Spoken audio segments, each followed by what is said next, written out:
wasahbihi ajmain amma ba'd.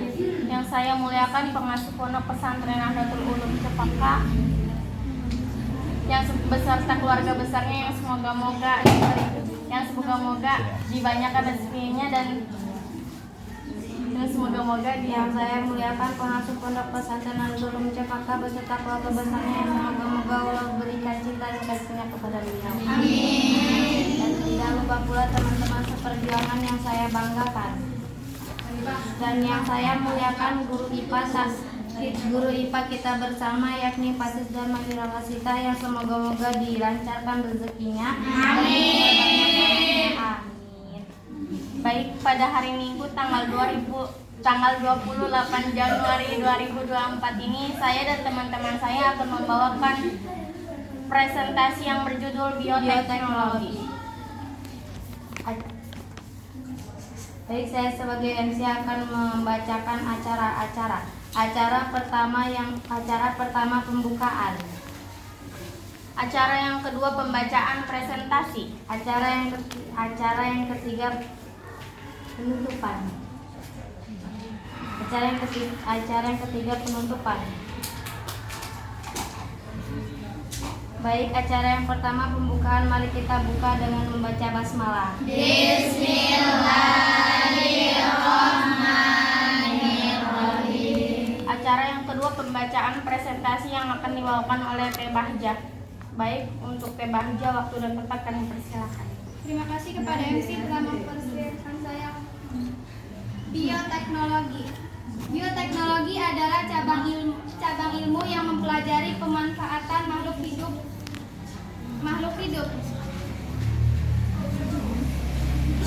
Di antaranya bakteri, fungi, virus, dan lain sebagainya. Bioteknologi pertanian. 1. Kultur jaringan. Kultur artinya pembudidayaan, sedangkan jaringan artinya sekelompok sel yang mempunyai bentuk dan fungsi yang sama. Kultur jaringan atau tisu kultur berarti membudidayakan suatu jaringan makhluk hidup menjadi individu baru yang mempunyai sifat sama seperti induknya. Pelaksanaan teknik kultur jaringan tumbuhan dilakukan berdasarkan teori sel seperti yang dikemukakan oleh Sheldon dan Sekwan, yaitu sel tumbuhan yang mempunyai kemampuan totipotensi.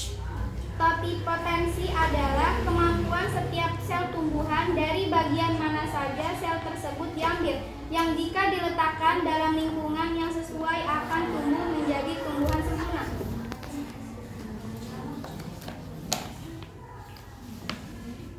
Pembacaan kedua yang akan dibacakan oleh Teh Nurul Fadilah. Baik, terima kasih kepada MC telah mempersilahkan saya untuk berpresentasi. Melanjutkan Bahjah. 2. Insektisida dari bakteri. Insektisida adalah zat yang membasmi serangga. Beberapa bakteri menghasilkan zat yang mematikan bagi serangga, sehingga dimanfaatkan sebagai insektisida. Bakteri yang digunakan sebagai insektisida adalah Bacillus thuringiensis. Bakteri ini menghasilkan racun yang disebut protein kristal insektisida atau yang disebut ICP, insektisida kristal. Racun ini menyerang saluran pencernaan hama serangga sehingga hama tersebut berhenti makan dan akhirnya mati. Pembuatan insektisida ini adalah sebagai berikut. Bacillus thuringiensis dikulturkan atau dikembangbiakan dalam tangki fermenter. Lalu ICP yang dihasilkan oleh bakteri tersebut ditampung dan dicampurkan dengan cairan yang lengket. 3. Pembastaran persilangan. Pembastaran atau persilangan merupakan perkawinan antara dua individu. Tanaman berbeda varietas tetapi masih dalam satu spesies. Baik, terima kasih.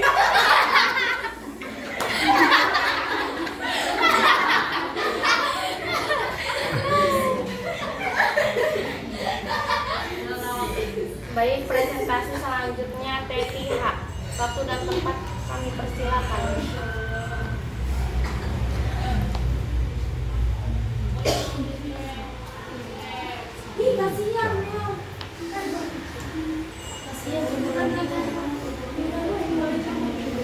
Yang telah mempersilakan saya untuk maju.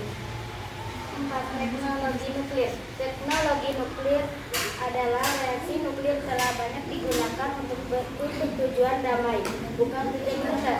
Misalnya dalam bidang pertanian terutama untuk meningkatkan produksi pangan. Pemanfaatan teknologi nuklir untuk meningkatkan produksi pangan diantaranya: A. Mutasi tanaman untuk mendapatkan prestasi unggul.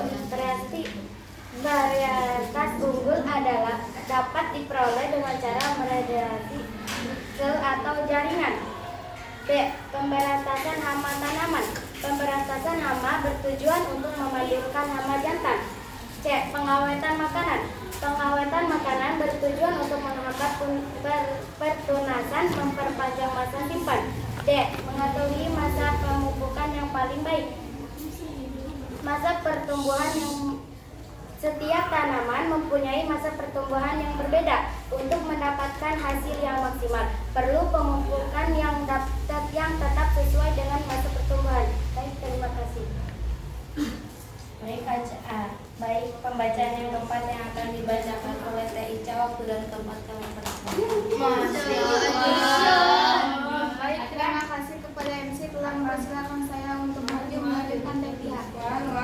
5. Pengelolaan lahan pertanian. Pengelolaan lahan pertanian dapat dilakukan dengan 2 cara, yaitu ekstensifikasi yang merupakan usaha memperluas lahan pertanian dan intensifikasi yang merupakan usaha meningkatkan kualitas dan kualitas hasil pertanian pada lahan terbatas. Intensifikasi dilaksanakan dengan menerapkan pada usaha tani yang dijabarkan sebagai berikut. A. Pengelolaan tanah. Tanah yang baik adalah tanah yang subur sehingga mampu menyediakan bahan kebutuhan tanaman. B. Penggunaan bibit unggul. Bibit unggul adalah bibit yang mempunyai sifat-sifat unggul seperti memproduksi tinggi, tidak cepat rebah, tahan hama, umur panen pendek, tahan kekeringan, dan tahan terhadap tanah asam. Baik, terima kasih. Presentasi selanjutnya yang akan dibawakan oleh Teh Desi. Waktu dan tempat.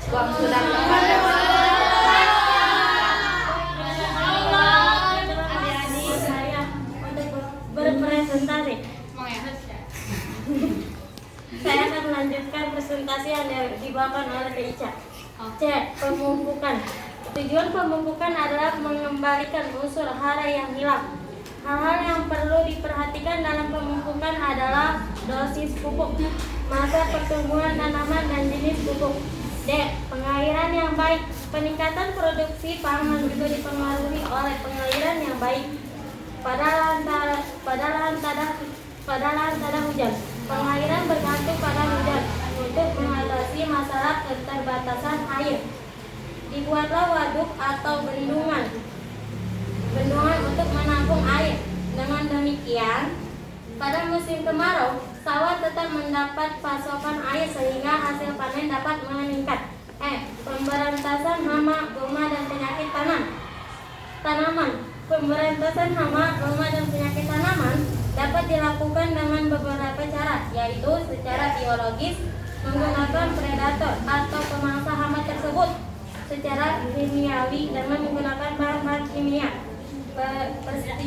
pestisida, secara ekologis dengan mengadakan rotasi tanaman, jangan saja dengan secara fisika, dengan radiasi untuk memantulkan hewan jantan. Baik, terima kasih.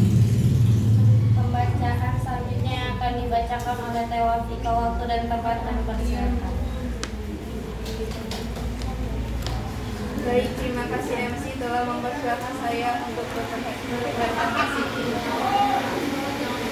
Teknologi hidroponik. Hidroponik berasal dari kata Yunani, yaitu hidro, air, dan ponos, mengerjakan. Hidroponik merupakan metode bercocok tanam tanpa tanah. Media tanamnya dapat berupa kerikil, pasir, sabut kelapa, dan silika, pecahan batu karang atau batu bata, potongan kayu atau busa. Keberhasilan hidroponik bergantung pada kebersihan wadah, media dan tanaman yang digunakan. Semua media dan wadah yang akan digunakan harus dibersihkan terlebih dahulu. Salah satu caranya adalah dengan dipanaskan atau dicuci sehingga bebas dari hama dan penyakit. Setelah media dan wadah hidroponik dibersihkan, barulah tanaman ditanam pada media tersebut. Kemudian diberi larutan nutrisi. Larutan ini mengandung unsur makromolekul, mikromolekul, hormon dan bahan mineral yang dibutuhkan tanaman. Keuntungan menggunakan teknik hidroponik adalah hasil tanaman berkualitas tinggi, bebas hama penyakit, penanaman tidak harus mengikuti musim tanam, tidak memerlukan tanah yang luas, serta penggunaan air dan pupuk menjadi lebih hemat. Terima kasih. Baik, presentasi selanjutnya yang akan dibawakan ke Salsa. Waktu dan tempat kami persilakan. Baik, terima kasih kepada MC telah mempersilahkan saya untuk berpresentasi. 7. Rekayasa genetika. Rekayasa genetika merupakan suatu usaha manipulasi sifat genetik makhluk hidup untuk menghasilkan makhluk hidup yang memiliki sifat yang diinginkan. Rekayasa genetika dapat dilakukan dengan menambah, mengurangi, atau menggabungkan dua materi genetik DNA yang berasal dari dua organisme berbeda. Organisme hasil dari rekayasa genetika disebut organisme transgenik. Di bidang pertanian telah banyak dilakukan rekayasa genetik untuk menghasilkan tanaman unggul yang dapat meningkatkan produktivitas dan ketahanan pangan. Di antaranya sebagai berikut. Contohnya, 1. Tanaman tomat yang tahan busuk. Buah tomat yang dihasilkan lebih tahan lama sehingga mengurangi kerugian petani akibat pembusukan hasil panen tomat. 2. Beras golden rice yang kaya akan beta-karoten atau provitamin A dengan cara menyisipkan 2 gen dari jenis bunga bakung dan 1 gen dari spesies bakteri ke tanaman padi. Pembacaan selanjutnya yang akan dibacakan oleh Termatiana. Waktu dan tempat kami persilakan. Terima kasih kepada MC yang telah mempersilahkan saya maju presentasi untuk melanjutkan saja. Bioteknologi pengolahan pangan. 1. Bioteknologi pengolahan pangan. Mikroorganisme seperti bakteri dan jamur dapat dimanfaatkan untuk menghasilkan berbagai macam makanan dan minuman, misalnya tempe, tapai, oncom, kecap, keju, roti, dan yogurt.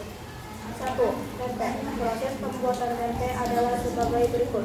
Kedelai dicuci direndam semalam pada suhu kira-kira 25 derajat Celcius dan keesokan kulit kedelai dikupas serta air rendamannya dibuang. 3. Yogurt merupakan produk susu yang mengalami fermentasi. 4. Keju merupakan makanan yang dibuat dari protein susu casein. Proses pembuatan keju diawali dengan proses pemanasan susu pada suhu 90 derajat Celcius selama 15 sampai 30 menit atau pasteurisasi untuk membunuh bakteri patogen. Baik, presentasi selanjutnya yang akan dibawakan oleh Devita. Waktu dan tempat kami persilakan. Saya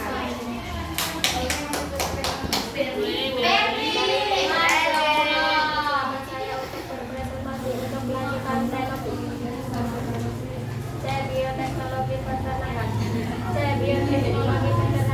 Bioteknologi juga dapat diterapkan dalam bidang peternakan. Berikut adalah peran bioteknologi di bidang peternakan.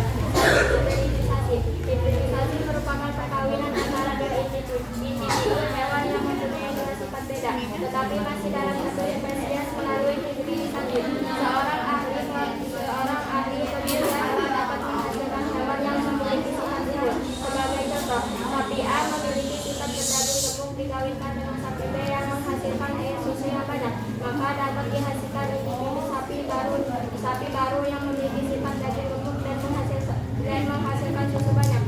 Sapi Santa Beterulis, sapi Brahmus, domba merino, dan ayam merupakan contoh hewan yang dihasilkan melalui hibridisasi.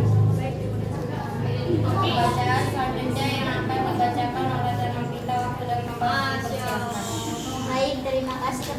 Terima kasih kepada MC telah mempersilahkan saya untuk berpresentasi. 2. Inseminasi buatan. Inseminasi buatan merupakan proses pembuahan dengan bantuan manusia. Proses inseminasi buatan adalah sperma dari hewan jantan unggul ditampung di dalam cawanan kecil.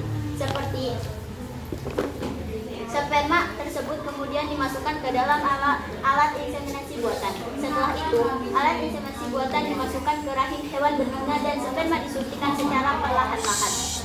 Inseminasi buatan memiliki beberapa keunggulan, yaitu sperma dengan pejantanan unggul dapat disimpan, sperma dari satu pejantanan dapat membuahi banyak hewan betina, dan meningkatkan angka kelahiran dengan cepat. 3. Rekayasa genetika. Rekayasa genetika tidak hanya dapat digunakan di bidang pertanian, tetapi dapat pula digunakan di bidang peternakan. Seperti sapi pernah disuntik dengan hormon pertumbuhan sapi, Bovine Growth Hormone, yang dibuat menggunakan bakteri Escherichia coli untuk meningkatkan produksi susu dan meningkatkan bobot daging ternak. Cukup sekian dari saya. Baik, acara penutupan sebelum penutupan kami sebagai MC meminta maaf kalau ada salah kata atau ucapan.